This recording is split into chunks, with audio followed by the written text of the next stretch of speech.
Hey everyone, welcome back to another episode of the Easy Conversations podcast, a podcast about having easy conversations. I'm your host, Furkan Dandia. I'm excited to share the first episode of 2023 with you today, and I'm also honored to welcome Dr. Romi Ran in this week's episode. Dr. Ran is a British clinical psychologist, coach, and speaker. She has over 15 years of experience working with individuals across the age span looking to transform their lives. Dr. Ran's specializations include food, eating, and body image, well-being and conscious living, cultivating work and life satisfaction, relationships, parenting and family support, improving mental health, and Eastern meditative practices. She provides one-on-one sessions to clients from across the globe and conducts workshops, webinars, and retreats to some of the world's largest businesses, hotels, and wellness venues across the UK, Europe, and the Americas. Romi received her doctorate in clinical psychology from the University of Oxford in the UK. Before that, she worked as a research coordinator in the Department of Psychology at Harvard University, where she was involved in several research studies on self-harm and suicide. Romi has also devoted much of her time and interest to practicing Tibetan Buddhism. Her continual studies and meditative discipline both inform and enhances her professional work. She is especially interested in sharing the often unknown overlap between Eastern and psychological traditions and recognizes the need for both to ensure transformational growth. In this episode, Romi and I discuss eating disorders and the relationship people have with food. We also cover the mental health aspect of eating disorders and how people can improve their overall well-being through their relationship with food. Please find Dr. Ran on Instagram at Dr. Romi Ran or her website, www.drromiran.com. And if you could leave a 5-star review at the end of this episode, I would truly appreciate it.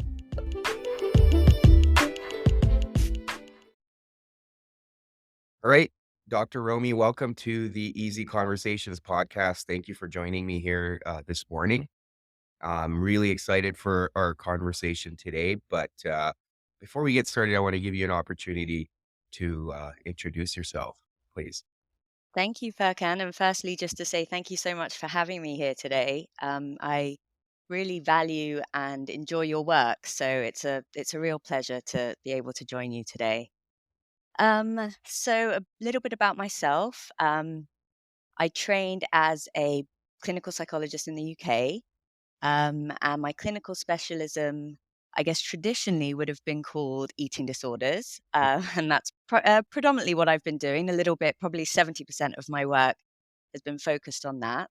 Mm-hmm. But I guess what I would say is in recent years, probably for the last 5 to 8 years, my work has focused much more broadly on the relationship that we have with food, eating, and our body in a general sense. So for everyone, not just from like a clinical perspective of when things perhaps aren't going well.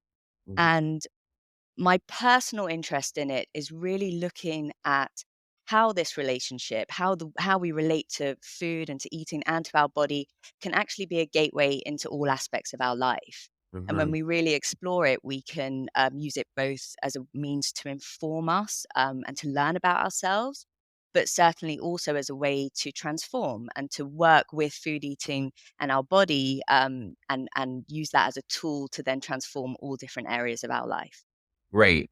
Yeah, for sure. Well, thank you for sharing that. And you're currently based in California, if I'm not mistaken. That's correct. Currently based in California, but I get this is the $1 million question. People always say, "Well, are you there for good?" And the answer is, who knows? I definitely moved around. We were living in Costa Rica for a little while, in Mexico. So my work is pretty global. I'm online predominantly only. So I'm always based in different places, but right now from California. Amazing, amazing. So you just like to be in the warm places, which is smart, considering That's where correct. I am.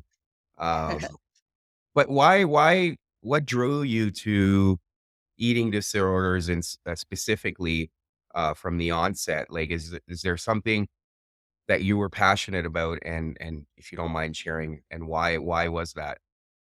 Yeah, no, I'd be happy to share. And I think it's important to add in a sort of a very real kind of well, I think within the eating disorder world, what you find is that a lot of the professionals that go into this, they themselves have struggled with an eating disorder, and they have they have a sort of personal investment in it.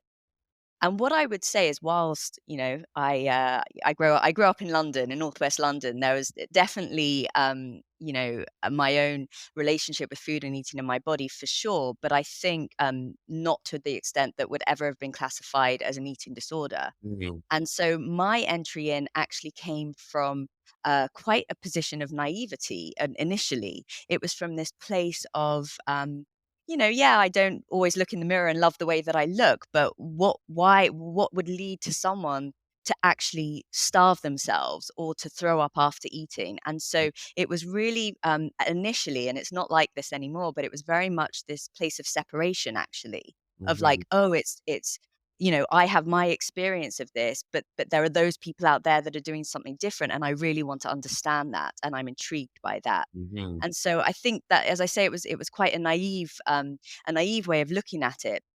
But that was kind of what got me interested, is sort of understanding the differences between the way that I related to it and how I was seeing other people relating to food eating in their body and the things Right. that they were doing as a result of that. Yeah, yeah, fair enough. Yeah, and one of the things that I wanted to explore too was around the same context. When I did a course where we did talk about eating disorders, and what really jumped out to me is quite often we don't even know if we have an eating disorder. And the reason why I say that is personally too, as I was doing the research, I realized that, hey, maybe sometimes I binge eat too. And I really had to look inward and understand the circumstances when I would do that.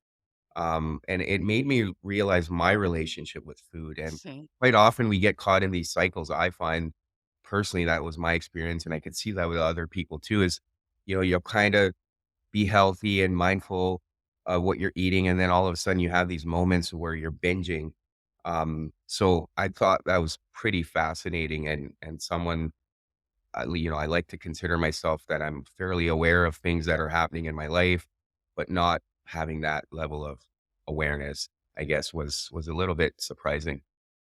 Absolutely. I mean, I'd love if that's okay to share what the defining what the moment, the changing moment for me really was. And there might be people out here that are listening and think that this really wasn't a big deal, but this absolutely just completely threw my entire life into a different course and way of thinking about things. And so, as I mentioned, I had this fascination with eating disorders and this separateness. And I had gone out to Boston. I was working at a lab in Harvard, actually doing research on suicide and self harm. And Mm, even then, the kind of angle that I took, I was most interested in how eating disorders could be used as a form of self-harm. Um, but it was still definitely from this place of separateness. And anyway, so I was walking back one day with she's one of my closest friends now, but she was a colleague of mine working in the lab. And we were walking through Harvard Square. And anyone who knows that, there's a few, but there's an ice cream shop there that is quite famous. And, it's quite a cool evening, and, I'm talking to my friend, and she says, "Oh, can we just stop for a minute? Do you mind? I really wanna go in and get an ice cream." So I said, "Sure, no problem." So we walk in, and I remember it so clearly because I literally remember what she ordered. She ordered a raspberry and mint swirl ice cream, but she didn't get like a cone or like a small cup. She ordered like a big like a tub, you yeah. know? So I thought that was kind of interesting. And we go out, so she gets her tub, she pays, we go out, and she takes the spoon, and right there and then she rips open the top, and she takes one huge mouthful of this ice cream, and, "Oh, yummy, this is so good," and then she takes another one, and then she puts the top back on and puts it away. And I'm watching all of this, and I think this is quite for me, this was quite strange. So I Yeah. sort of said, "Well, that's it? That's all you're gonna have?" And she said one sentence that, like I said, this changed the Yeah. course of my life, actually. She said, "Yeah, I just, I eat what I want and I stop when I've had enough." Mm, And it was in that moment that it was as if someone had held a mirror up to me, and like you described, not having that awareness, I was like, what do you, like, I had never even thought about, especially with ice cream, like, what does that mean when I've had enough? Mm, Surely there are rules around these things. And I mean, ice cream isn't really my thing, but chocolate bars, I would eat the chocolate bar, and when it was right. finished, I'd try not to eat any more of it. And if I did, then that would be bad. And if I resisted, that would be good. And so my whole construct around my relationship to food and eating, despite the fact that I've been working in and Mm, exploring this for some time, it was called into question because yeah. I started to realize, like, gosh, I'm really not looking at myself. Yeah, I might not have what would be classified as a diagnosis, and it might not be as extreme, but I have all these rules, and I have behaviors, and I have times when I think I'm being good and bad, and everything was just thrown into place from Mm, that one comment. And it really I mean, from then onwards, I basically, the next few years, this was before I did my doctorate, and the next few years was me in watching people eat and seeing how they explore food and eating and how they make those decisions. And yeah. that sort of kick-started everything. So but yes, absolutely not having that initial awareness, and then turning everything into that awareness of, like, wow, I really want to understand this. Yeah, yeah, no, thank you for sharing that, and I agree. That was kind of for me, it was like, "Oh, okay, maybe I need to explore this a bit more and understand what's going on. What are the reasons? When does this happen?" Right? You start kind of putting the patterns together. It's very important, I think at least, and interesting too. But what are some reasons people do have that struggle with food? And I think a lot of people have an interesting relationship with food, but what are some of the reasons that that happens? Yeah, I mean, it's a great question. I think everyone in the eating disorder world who really is researching and working with people, there's a generic understanding that ultimately it's really not about the food or the eating Right. or even the body image. Right. So we start from there, and I wouldn't want to sort of pigeonhole, an entire world of people into this one category, but I think most, the most underlying kind of rawness, the core beliefs that will be around shame and guilt and a lack of self-worth. And that's what it's all, I'm sort of just jumping straight to the end there. That's ultimately what it's going to come down to. That being said, I've worked with plenty of people where the presentation is purely coming out from a food eating, a disordered eating way. Mhm. That's not always the case. There's lots of comorbidity, so you can also see substance misuse and Right. relationship difficulties. But sometimes I do see it in quite I would say, a pure form.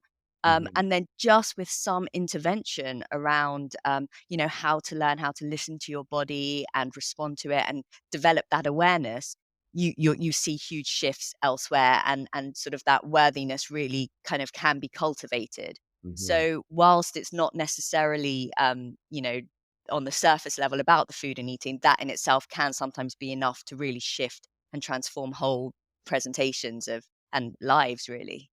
Right. Yeah, and then based on that, if it's, again, in the general form, if it falls under shame or the sense of worth, is there a pattern that evolves from that when it comes to food? Like, for example, if I'm at a party and I feel like rejected or whatever happens, and then Mhm. I start eating food to kind of numb that. Is that kind of the way it happens? Is that the cycle for a lot of people or Abs Yeah, absolutely, for a lot of people. But what I would say to that is, the more restrictive anorexic controlling yeah. subtype, although the presentation is very different, and also in many ways, obviously the risks are very different.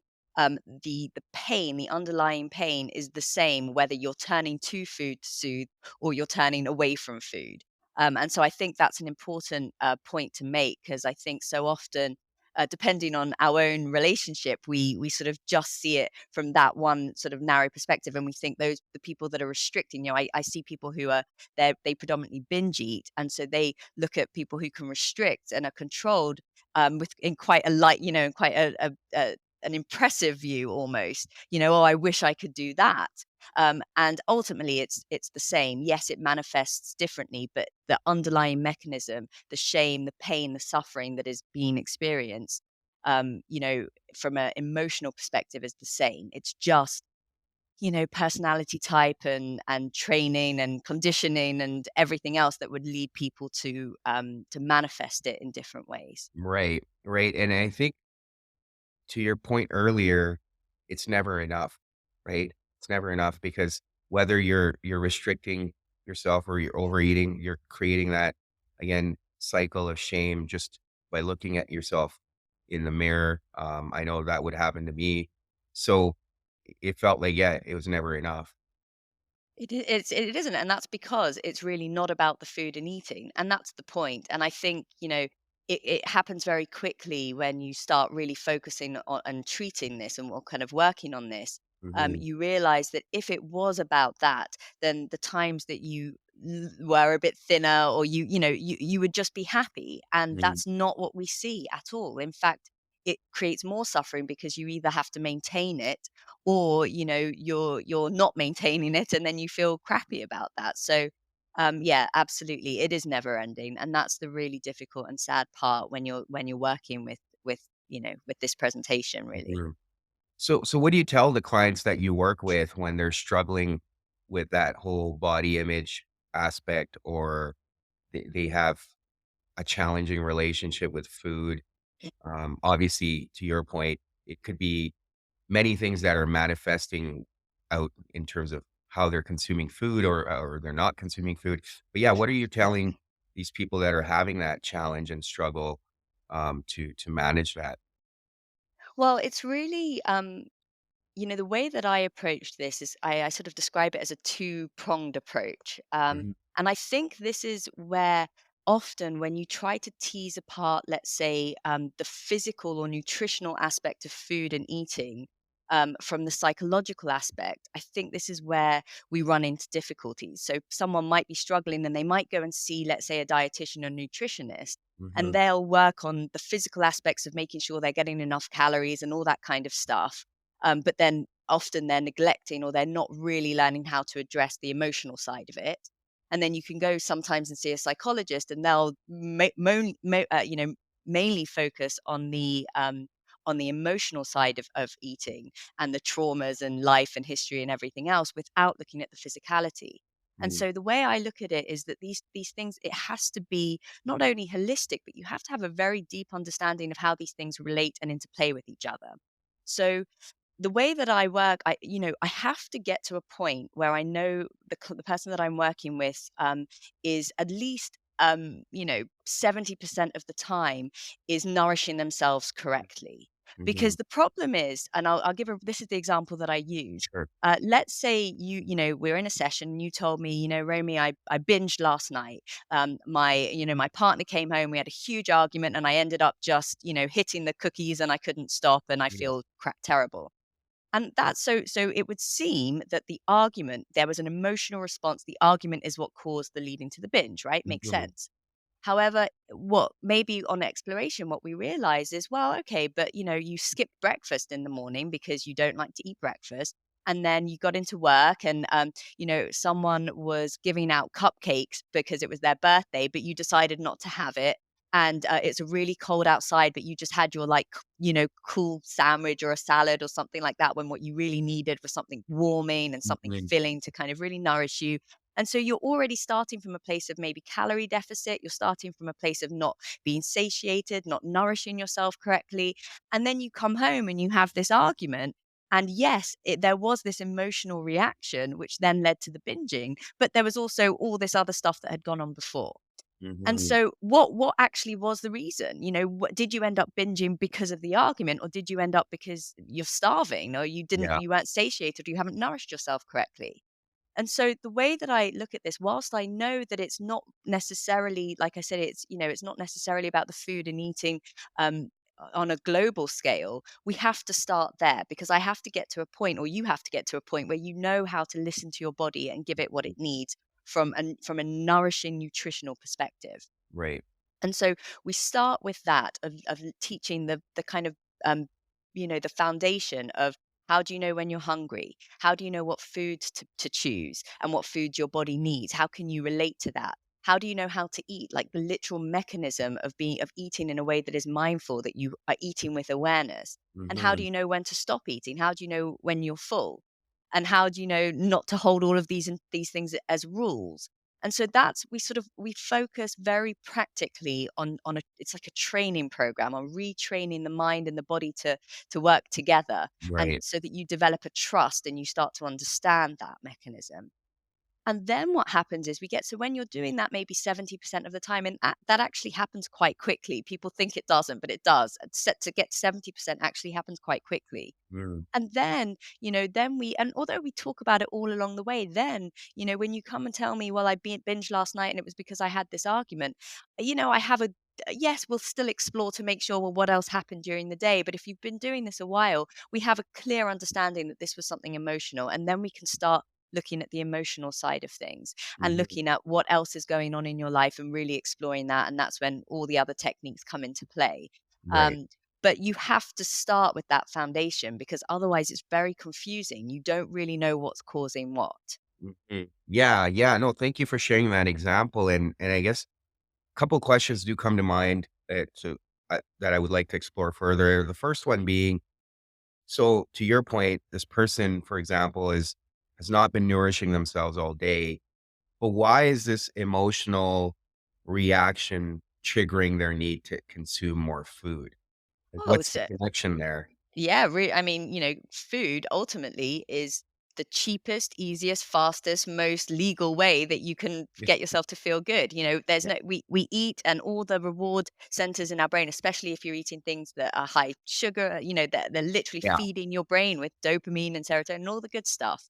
So you're getting a reward feeling, you're getting an immediate gratification of goodness being pumped into you. So you have an argument, you're feeling crappy, you're getting that reward system on a physiological level. And then there's also behavioral things that come into play that are being Right. trained as a result of that. So when the mind is being flooded with that and focused on food, you're not thinking about everything else. So it's Right. also a means of distraction. And so you're learning to use food to just completely numb out and distract yourself. Right. And so that's the other big part of it. But, and then it just becomes habitual. Mhm. It's like sometimes it doesn't even work in that way. Sometimes it doesn't make you feel good and you're not even distracting yourself and it's just a habit pattern. And then I liken it to if you understand the brain and how neural pathways are Mm. developed, you've literally created a pathway in your brain that's what you do automatically. And so it just becomes before you know it, your hand is in the cookie jar or, Right. whatever it is. You're not even aware that you're doing it anymore because it's so habitual. And so obviously part of that work is to develop that awareness and see that that's what you're doing. But Mhm. but the short answer to your question is you feel better when you're Right. eating, and it's quick and it's cheap and it's accessible and it's legal and all the other stuff. Right, right. And then on the alternative side, if you were to eat mindfully, like, I don't know if people like, I see people, myself included, on most days, I'm rushing through. So, I'll quickly warm up my lunch and just, eat it because I have to get back to work. So there's not a lot of mindful eating happening Mhm. there. And I'm not really even aware of the flavor or taking the time to chew. It's just a mindless activity from that perspective. So when you talk about mindful eating, what is one supposed to do when they're mindfully eating? Oh, that's a beautiful question. I get people to eat with me on session and I do workshops on this as well. And perhaps a different time we could run through one of those. But essentially, my claim to you, Furkan, and to everyone else is that probably you've never really tasted a lot of your favorite foods because you Right. you really when you do this, you have a very different experience. And so, the traditional way, the way that I do it is I would take 3 different pieces of food, maybe like a grape, some different textures, a piece of chocolate and, like a cracker or something like that. And so you would start off, just from just as a experiential, exercise. You start off and, you really take your time to look at, let's say you're looking at the grape. You really look at it. You bring it to your lips. You feel how it feels on your lips. You're undistracted. You do this in silence. You would very, very slowly put it into your mouth and not chew and see how the textures feel and see what's going on in your mind, what the anticipation is. Really explore the whole experience of having this grape in your mouth. And then, you would start to bite down and just bite once and let the flavors start to come out and see the juice. And, and look how long I'm taking just to describe this. And when we do Yeah. it, we really take our time. And so, and then you try it with the next, you slowly swallow, and then you would move on to the next piece of food. And what you start to realize is, how much you're missing from the eating experience, and how much you believe, like the amount of times, let's say, people have looked at, let's say, a piece of chocolate, and I purposely get really cheap chocolate when I do this. Yeah. Because, and people, they have this anticipation of that it's going to taste really nice. And then when they really taste it, and this is often food that they're binging on all the time, Mhm. when they really taste it, they're like, they report that, oh, it's got this artificial taste, or it tastes sickly sweet, or whatever it might be. And, the grape, which they say, "Oh, I don't normally like grapes," was like a taste explosion. And so you have this completely unique experience. Right. Now, obviously, that's done as a teaching method. I then sort of would send people away, and there are all sorts of mindfulness, or mindful eating exercises and techniques that I offer out to people. One of which would be, take your lunch, and it's called the 30-minute challenge, and try and stretch out whatever. Don't just eat continuously for 30 minutes. Take whatever you were going to be eating and Yeah. see if you can eat it over half an hour. And the reality is that no one can ever make it, because you don't realize. I mean, you said yourself, you wolf down your food, you don't realize it. But at least what happens when you do this is you do take, because you've set this half an hour, you take the time to chew. You Mhm. notice that the flavors change as you chew. You notice that you get more satiated more quickly. You notice that there are things you like that you didn't think you would like, and vice versa. And so you end up having this experience that is, it's absolutely mind-blowing, and it's so beautiful, because it's always available to you, and we're missing out these opportunities. And then what happens is you get like, you start, I spoke about this neural pathway. You start to develop this, like, enjoyment of the whole process of eating. And so then you want to do it more and more and more. We want to do things that make us feel good. Right. And so, it happens quickly and slowly at the same time. It's like this double-edged, that you sort of train in it, but then the experience is so great that you want to keep doing it. So personally, I find it impossible now to eat with any kind of music, noise, TV, distraction. It's like, Yeah. even sitting with my kids and family, which I do. If it was up to me, eating in silence, like really focusing on my food, the experience is beautiful. It's completely unlike how eating is experienced for most people, myself included, at times when I'm not paying attention. And so it's an art, actually, and you cultivate it, and you learn to play with it, and then you realize that actually this is a much more, I almost want to say, orgasmic way of eating food. Yeah. It's really wonderful, and so that encourages you to then want to do it more and more. Right. Right. And I mean, I don't think I've ever done it that way or that mindfully, but I do remember going to a restaurant where it was like completely dark. I'm sure you've heard about these dark Yeah, restaurants and you sit. And I think that was probably the closest experience I've had because there was really no other distraction. You're sitting there in the dark and eating. Obviously, you're having a conversation with whomever you're there with. Yeah, it's interesting. And then you don't see your food either. So I find that you don't have this preconceived, I suppose, judgment or notion of what you're eating either, right? It's like a surprise in that sense. So it, absolutely. Yeah. yeah, And of course, that gives a really different experience in its own right. I talk a lot about how, the way we see our food makes a difference, and I think it's useful to try it in both ways. I think it's useful to also appreciate, how food looks, especially if it's something that is beautifully presented, because then you see it as an art form, actually. And then that, again, that increases the experience, the eating experience. But certainly, if you're exploring this, if you're wanting to, try out just kind of being present with the experience of the tastes and the mechanism of eating and chewing in a way that you hadn't before, a dark room is a beautiful way of doing it, for yeah, sure. yeah. And I guess I mean, when you chew slowly and everything, I've heard like you're getting more nutrients out of it, and it's Right. the whole process of eating that is, I guess, good for you in that Hmm. sense too, right? Um, and then one of the things I heard about, I can't remember where it was, but a lot of the times there's this aspect of scarcity that comes in, and people want to consume the food as quickly as possible because they feel like I'm not going to get this opportunity again. And it's not Yeah. like we're consciously thinking about it, but it's on a subconscious level.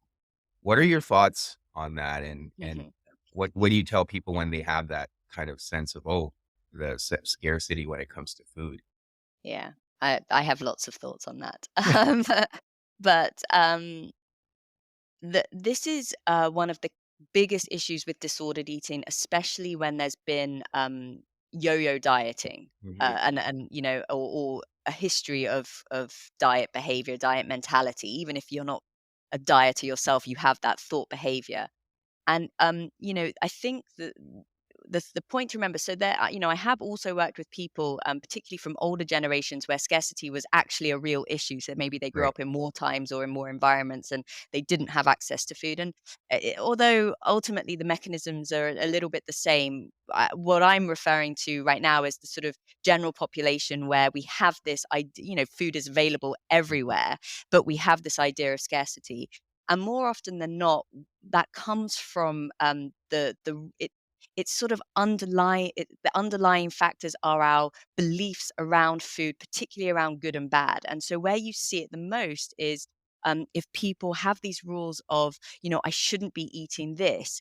And so then when they do allow themselves to eat it, they end up overeating or binge eating on it, but it's more from a place of fear of like, I don't know when I'm going to get this again. Like, this is bad. I shouldn't be eating these French fries, and so now I'm going to eat as many as I possibly can. And or they have chocolate come in for the holidays, and then everyone, it's over, and now you want to eat it all up to get it finished. And that there's an element of that that comes into play.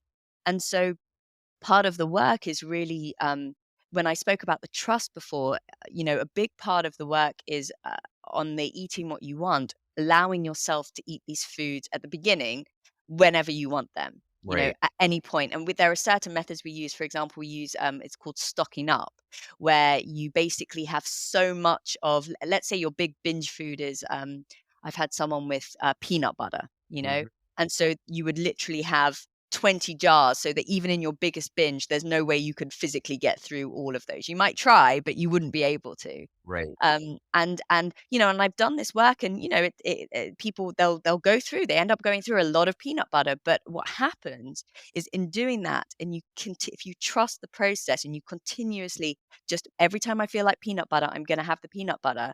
Then within, depending on a few factors, within quite quickly, a short amount of time, people end up exhausting that, and then they realize, oh, peanut butter is really here whenever I want it, and so then you don't have that sort of that sort of scarcity, that's like, I have to eat it all now Right. experience, because your body has trusted, oh, peanut butter really will be here whenever I want it to be here. And what ends up happening is, I had a client come in, and we did this with a number of foods, and then she came in, she was like, "Yep, we've had me and peanut butter have had a falling out." And she never would have believed it, in a million Right. years she wouldn't have believed it, but it happened, and we did it with cheese, we did it with cornflakes, all of her sort of bingy foods. And slowly she got it. She was like, "Okay, now I understand that this is how I have to approach it." Mhm. No, that's interesting, and I guess it leads me to probably the most obvious question then, maybe not so obvious, but there's this whole idea of cheat days that people have, Mhm. right? They'll work hard all week, and then the one day of the week, or maybe it's the weekend. A lot of people have this tendency. I think I have it too, to a certain extent, where maybe on a Saturday, I'll be like, "Oh, you know what? I'll let myself go a little bit and eat." And I think sometimes that drives the scarcity too, where it's like, "Well, I'm not gonna do this all week, so I might as well get it all in." What are your thoughts, around cheat days then from that perspective? Do you believe that's something that people should have, or they, to your point earlier, should eat whatever they feel like eating and in the right amount of quantity? Yeah, 100% the latter. I mean, I think that cheat days, it's essentially diet mentality, and I think I want to, I think this is a really good point, to bring up more generally, which is that there is, diets now have been replaced. That it's not trendy anymore to Mhm. diet, right? It's Right. all about clean eating, healthy eating, all this stuff. And us from the professional perspective, what we understand is that it's just been repackaged in a different Mhm. way.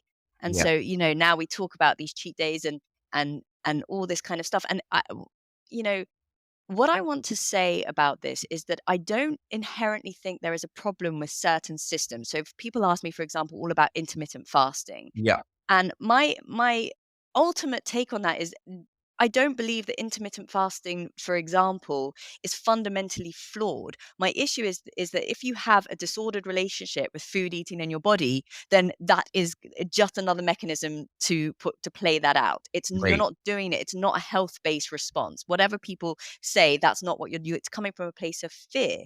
You're fearful of gaining weight or of your body not being desirable or not looking, in accordance to a socially construed idea of desirability. Mhm. And so, out of that fear, you're clutching onto all these mechanisms or these methods to try and control that. At this point now, I've been doing this so many years. I do all sorts of crazy stuff. I go Right. into meditation, long meditations, and I do all sorts of crazy things with my food. But I have a completely, really loving, beautiful relationship with food, eating, and my body. So Mhm. my, where I kind of have an issue with this is if I say to people that are starting out, or if they do have a disordered relationship and they are noticing these behaviors of binge eating and everything else, let's deal with that first. Like, drop all of the cheat days and the dieting and the health and the so-called healthy eating and Yeah. everything else, and let's work on your relationship with food and eating in your body. When you're sweet with that, you can do whatever you want, but let's Right. start with this. Let's start with working on that. And yes, to your point, in under those circumstances, all a cheat day is a way for you. It's a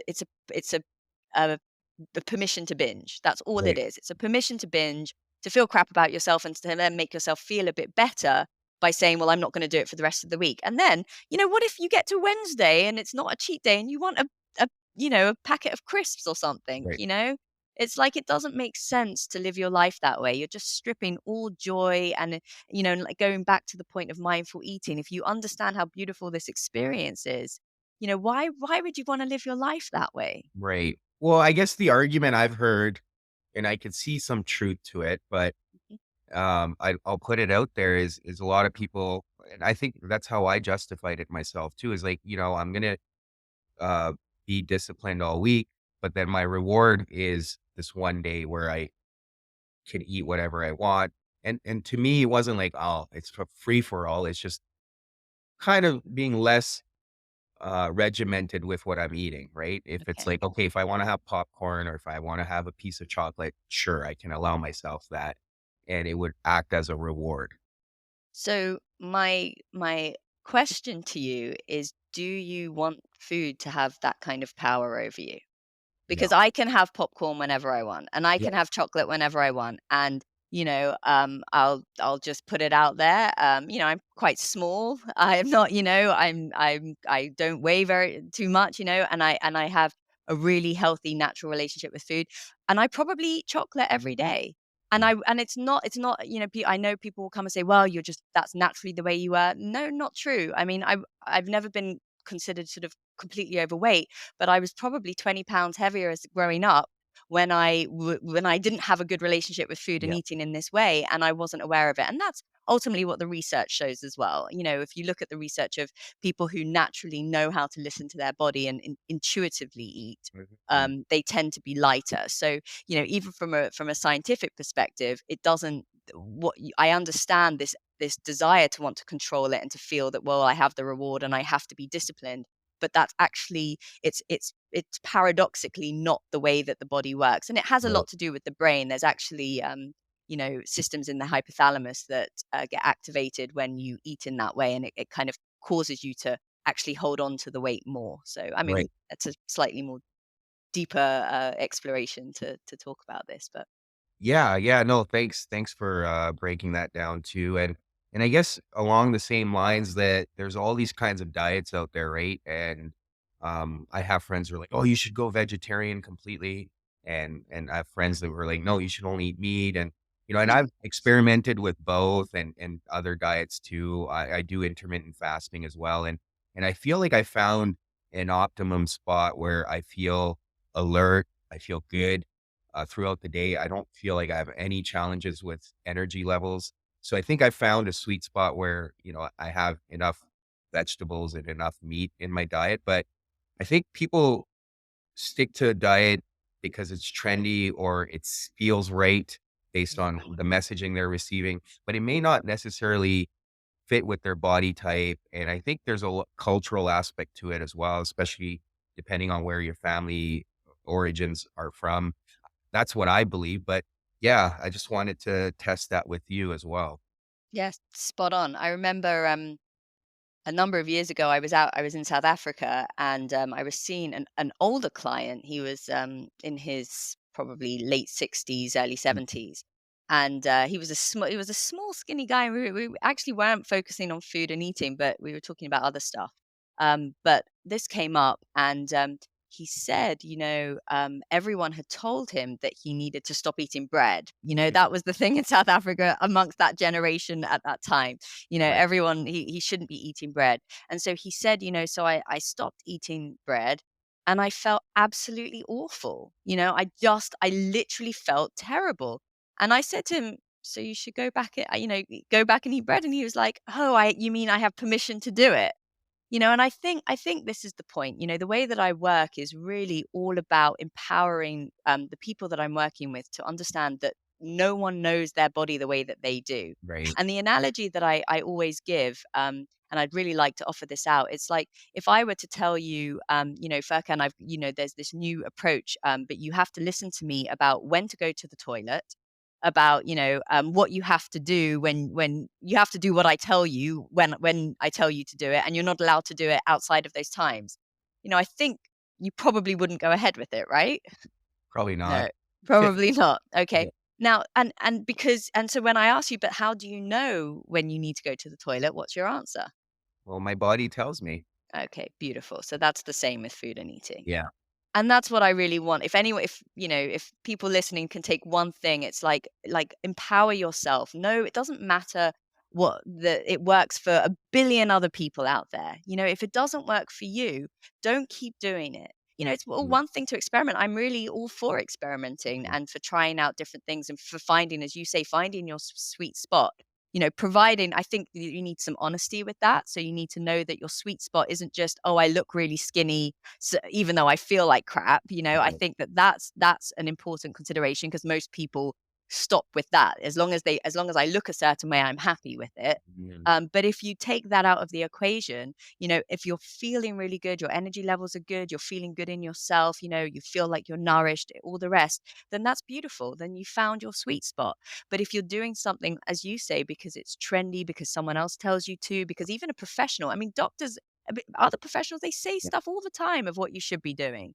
And it's like, your body knows exactly what it needs. Trust that. Work on building that trust up.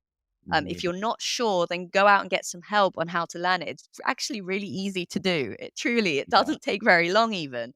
Um, and you will build up that trust and you'll learn how to navigate and listen to your body in a way that feels really, really good. And then you won't ever, once you have that experience, you won't ever be blown by someone else's opinion again because you'll know what works for you. Right. And yeah, thank you for sharing that. I appreciate that. I agree with you. I think that's kind of the journey I've gone on. I've experimented and I still continue to experiment because if there's ways to improve things and make myself feel better, I'm all for finding those out. I don't limit myself to any one way. I think if a new idea comes forward or someone shares something, I'll be like, oh, let me try it out. And if it doesn't work, then I go back. Or if it does, then I build it into my routine. So it's so important to try things out and listen to your body. And I think to your point earlier, there's that holistic aspect to it too, right? I feel like when we restrict ourselves based on what we hear or what we think should be the way to do things, it creates psychologically a lot of things too, right? Like for people, it can manifest as anxiety or depression for that matter, because they feel like they're following this diet that's solved a lot of issues for other people, but they're not feeling like it's doing it for them. So there's a lot of stuff that can come up even from that, I believe. Yeah, absolutely. And I wouldn't, I mean, you're you're spot on in that respect, but it's not even as necessarily as extreme, I would say, as looking at it from clinically how it might manifest. I think this is what I meant when I said as a gateway. I think if you understand, oh, I'm just following X, Y, and Z because that's what I'm being told to do. Where else are you doing that in your life? Are you Right. doing that in your relationships? Are you doing that in your workplace? Are you doing that with where you physically live? Are you doing that in how your whole life is cultivated? And this is what I really meant, and I appreciate you bringing it up because this is what I really meant when I said it's this gateway, because Yeah. you're eating every day, so you might as well learn from it, right? It's literally, information that is there for you to analyze and to learn about yourself. It's just being given for free, and you have plenty of opportunities to work with it. And so if you get that and you understand that, you start to see, like, even the fact that I often have people that they just don't even know what they want to eat. Now, Mhm. where else does that play out in your life that you don't even know? You don't know what it is that you really want. I see it plays out in sexual experiences, that they're not able to own that. It plays out in relationship. They're not able to say what they really need. They don't know what they really need. They're doing jobs that aren't really fitting for them because they don't have that empowerment, but also that insight into themselves to be able to start to explore it. So it's a really, really good way of seeing where you're stuck, Right. actually. And yes, if you're not doing that, then of course that can lead, and it does lead to all sorts of other manifestations and things coming up. Right. Right. Yeah. No, that's very important. Last question to end things off. Because I know you were talking about meditation as well. And I believe this to be true, but do you believe like our relationship with food and what we eat can have a spiritual influence as well in our life? Oh, without a doubt. Literally, I mean, without a doubt. Even just thinking from my own personal practice, like I said, when I go into deep retreats, or on my own solitary retreats for extended periods of time, um, not only does what my body crave want, but the amount that you need is very, very, very different. Your relationship to food is very different. How I see food is exceptionally different. Even with all of the other stuff that I'd done before, it just continuously changes, and there's so much sacredness around food and eating and the sustenance of life and the opportunity. I mean, the opportunity that eating gives us. So I think it's a very, very important question, but it's huge. And yes, I definitely think there is a very, very strong relationship, for sure. Yeah, yeah. Okay, that's great. Thank you. Now, I mean, as we come to an end, I know we've covered a lot, but is there anything you feel that's relevant for listeners to take home? I know you talked about listening to your body, which is probably the most important thing, but is there anything else that you feel we can add before we come to an end here? Well, I think to sort of just further play on your final point, I would say that I think a solid lineage-based meditation practice with instruction from a teacher, from a master, Yeah, I think can do absolute wonders with exploring this whole domain. Obviously not just food and eating, but that right. that as well. And I think by now I'm at the point where I everyone that I work with, I will integrate some form of a meditative practice into their kind of homework Yeah, tasks, and into this endeavor, because I think ultimately it's very, very difficult, just on the most basic level. It's very difficult to catch the identities that play out, the behaviors that play out, the automatic behaviors, of the right. hand go. It's very difficult to catch that without holding some kind of mindful attention. And that's something that is, concentration. And just to go off on a tangent, people Yeah, come to me all the time and say they have diagnoses of ADHD. It's like concentration is, it's like a muscle. It can be cultivated and built. And you need concentration when you're doing any kind of work on yourself. You have to be able to concentrate, to remember the instructions, to remember what it is that you're trying to work on, to be able to catch yourself doing it. You have to have your concentration there. and not be kind of blown away by a million different things. Right. And so that needs to be cultivated. And so it really works very well when you're doing any kind of work, not just food, eating, and body, but any kind of personal development or self growth work. It's, I think, actually essential to also have some form of a meditative practice. And the reason I said to kind of go with a teacher is because I think that it's not always that easy to get the right instructions, even though there's so much out there, And again, that's another big topic. But I think just to say, I think having good instruction to learn how to actually meditate in a way that is going to support everything else that you're doing is super important. Yeah, yeah. So I lied when I said last question. I do have Okay. you know, and this one should be a quick one, hopefully. Sure. Do you feel like we overconsume food in general, like in today's world? D- Yes, I do feel that we do. Yes, is the short answer. But I think it's more complex than just Yeah, we're just consuming too much. I think there's so many factors. There's socioeconomic factors. There's the access factors. There's our lack of understanding that leads to that. There's a lack of understanding also about nutrition and what the body needs. There's access. And then, most importantly, there's our own relationship to food and eating that is just completely out of control, I think, or that we don't have that awareness of.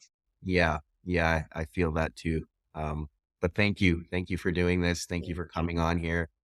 For listeners that do want to get a hold of you and learn more about the work you do, what are some ways they can do that? Yeah, you can go on my website. It's drromiran.com. So just doctor and Romi, my name, Romi, Ran, Ran. You can follow me on Instagram. My handle is at Dr. Romi Ran. Those are probably the main ways, and then all the other. Just Google my name and you'll get all the rest. But I would say if you want to, hear any more content, I'm putting snippets on Instagram often, and then my website kind of gives a deeper sort of explanation of who I am, what my experience, that sort of thing. Yeah, yeah, no, that's great. I'll put that in the show notes. Thank you again. I Thank feel you. like there's quite a bit we still could have covered, so maybe more to come. But I appreciate everything you shared, and I gained a lot from this. I hope I'm sure the listeners will as well. So thank you. Appreciate it. Thank you. Thank you so much, Verkan. Great to speak with you. Hey, thank you for checking out this episode with Dr. Ran. I really hope you got a lot out of it. As always, please leave a 5-star review or a comment in the comment section. I always love hearing from you. Until next week for the next episode.